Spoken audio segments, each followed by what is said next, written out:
brothers and sisters. Welcome to the Wake the Dead meditation series. I'm your host, Shadowstar, and today we're going to be talking about breath awareness meditation. I'm so glad that you could join me today, and without further ado, let's get on with the lesson. All right, so this is breath awareness meditation. It's a time-honored practice, and it's one of the most fundamental beginner's meditation techniques. You're going to begin by sitting on a comfortable cushion. I'm just using a pillow, and you're going to want a pillow that's a little bit closer to the ground in front of the one that you're sitting on for your legs. Now, if you're just literally just starting out, what you can do is you can sit in the half lotus position where you take your right foot and you place it on your left thigh, and then you place your hands together in such a way: left palm down, right palm over top of left, thumbs together, right under your belly like this, and make sure that your spine is straight, your shoulders are back, and your head is very slightly tilted forward.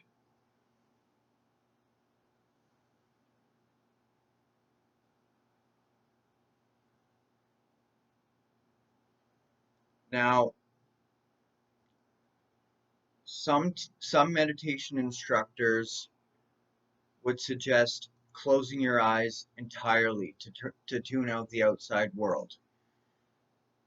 Um, Other teachers say to keep your eyes open just enough so that the light gets in order to avoid drifting off into a drowsy sleep-like state. What we're looking for is that the mind not be either too tight or too loose. There's a story about Buddha talking to one of his disciples.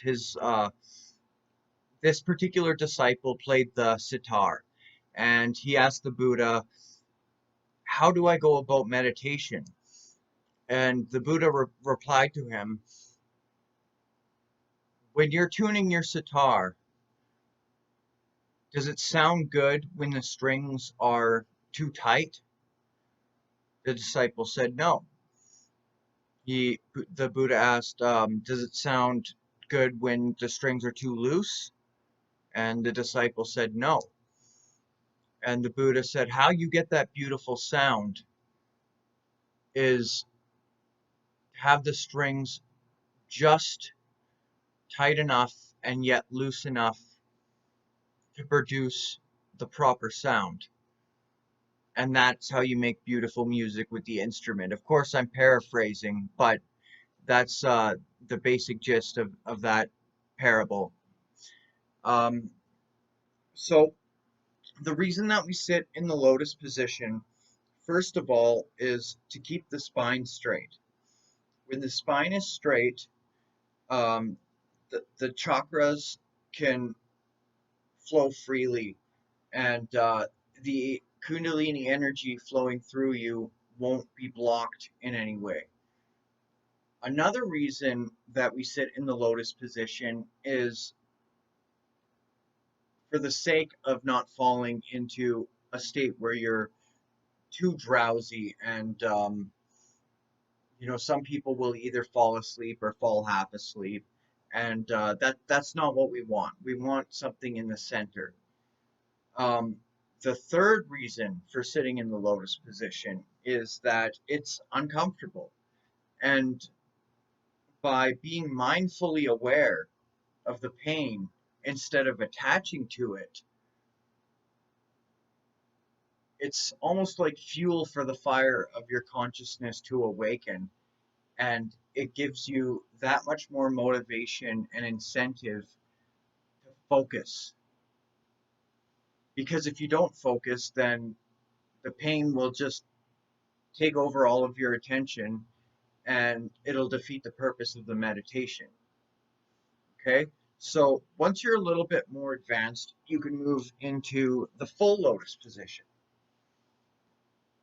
This one's a little more difficult, especially if you're not used to sitting cross-legged, but it is well worth the discomfort of adapting to it.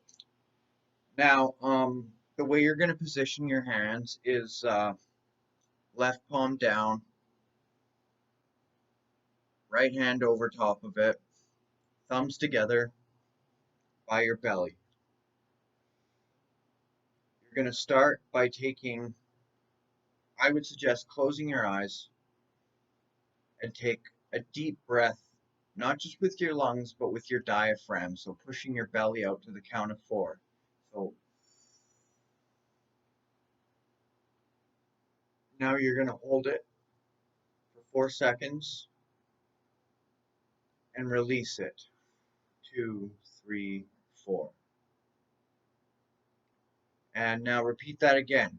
In, 2, 3, 4. Hold, 2, 3, 4. And release, 2, 3, 4. If you like, you can repeat that twice more or however many times it takes. Now, we're going to do a very similar exercise, except as you breathe in, visualize that all the negativity and stress in your body is being bound up into your lungs. So breathe in, 2, 3, 4, and now hold it. And for the 4 seconds that you're holding it, imagine that all the negativity and stress in you is bound up in your lungs. And now release it. 2, 3, 4. And as you release it, you're releasing all the negativity and all the stress. Now, we're going to do basically the same thing, except when we breathe in, we're going to breathe in love and light and truth. So breathe in, 2, 3, 4, and as you breathe in, you visualize your whole body filling with, it might be white light or it might be purple light, anything that you associate with love and light and truth and consciousness. And then as you hold it in for the count of 4, you're going to visualize it dispersing all over your body. And then finally, as you exhale to the count of 4, you're just going to rest in the new state of positivity that you're in. And now we're ready to begin. So close your eyes and place your tongue onto the roof of your mouth, the part of the roof of your mouth where it's soft. And just, if you can, close your mouth and breathe through your nostrils, but don't force the breath. We're not going to be doing deep breathing. We're not going to be holding the breath. We're just going to be allowing the breath to flow naturally and observing it. So as you take an in-breath, focus only on the in-breath. And then as you take an out-breath, focus only on the out-breath. Let's try that right now.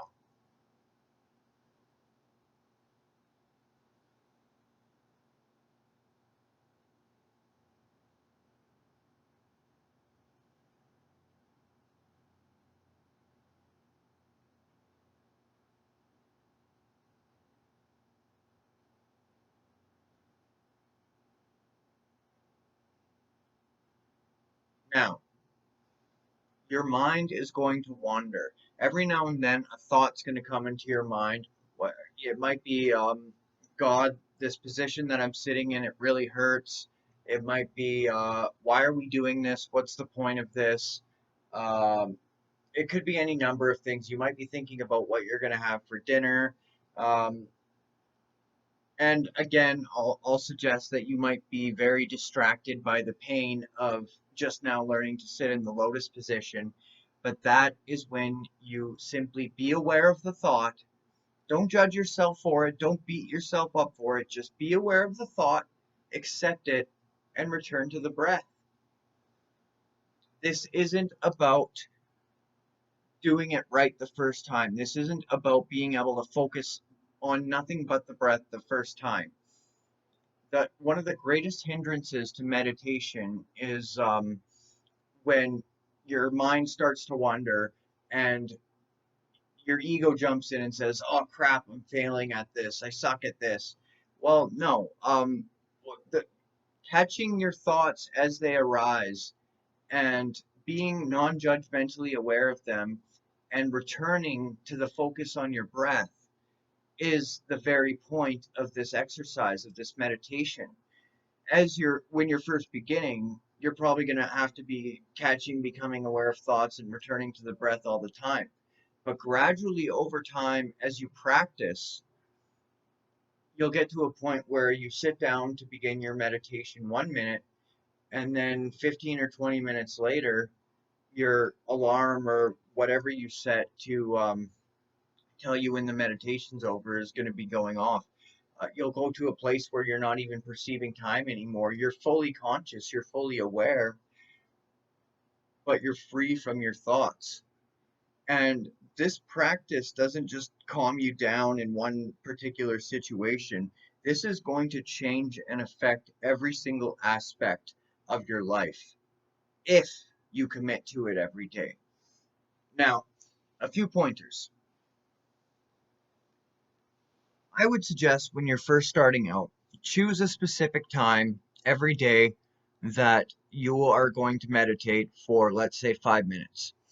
Set a timer and do what I just taught you, and once the timer goes off, you're done. Um, do that every day at the same time for a week. The next week, set the timer for 10 minutes and is keep doing it at the same time every day, just for 10 minutes.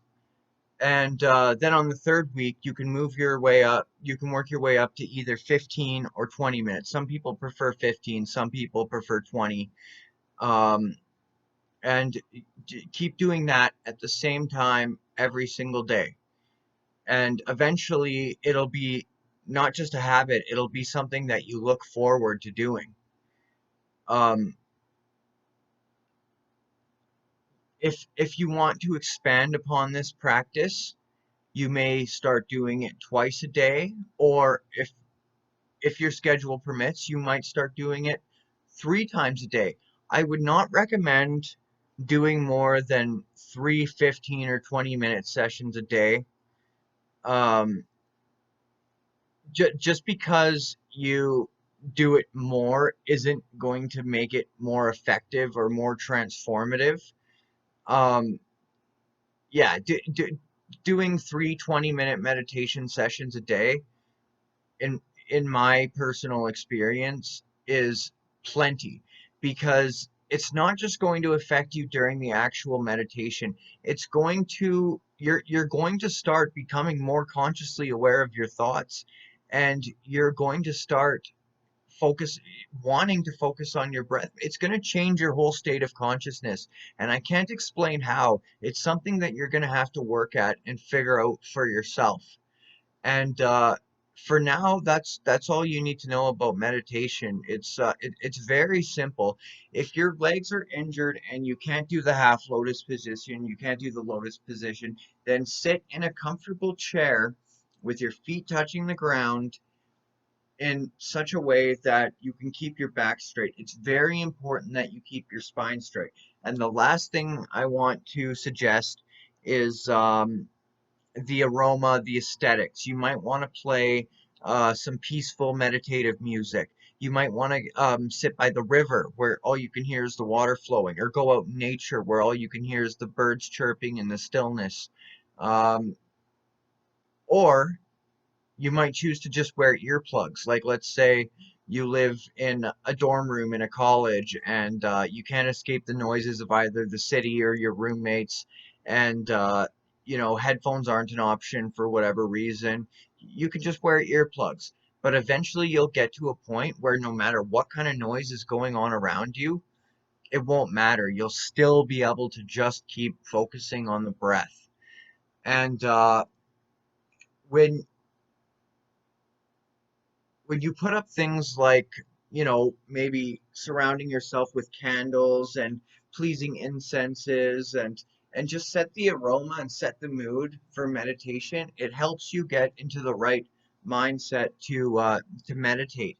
And if you're having a really bad day and it's time to meditate and you're really just not feeling it, then at least sit down and meditate for 2 minutes. If that's all you can do for that day, then that's fine. That's all you can do.